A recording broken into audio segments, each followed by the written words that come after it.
Hej Rikke, dette er Mathias og Thomas' grammatikøvelse. Vi har fået sat til opgave at forklare dig forskellen på to mean og to think. At mene betyder to ting på engelsk, to mean og to think. To think bliver brugt i 80% af sammenhængene, og to mean bliver brugt i 20%. To think betyder på dansk at tro, at synes, at have en eller anden opfattelse af, men også om en stærk overbevisning. To mean bruges kun når der bliver sagt eller gjort noget, som er uklart. For at forstå dette bedre har vi lært nogle eksempler på to mean og to think.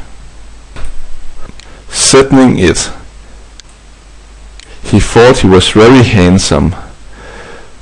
Og dette er noget personen selv synes, og derfor er det en opfattelse, og derfor skal to think bruges. Ja. Sætning 2.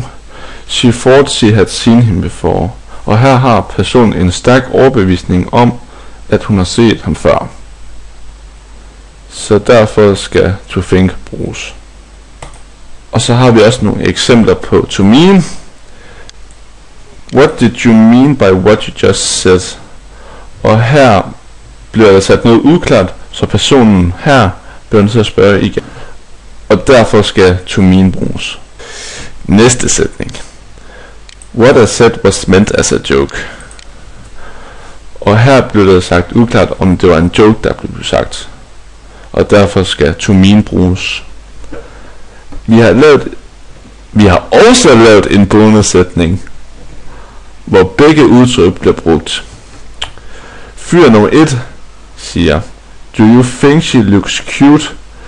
Fyr nummer 2 svarer, do you mean the girl on the right?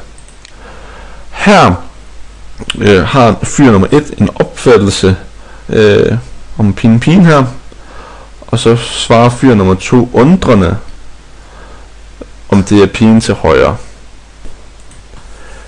Dette var Mathias og Thomas' bud på to mean og to think.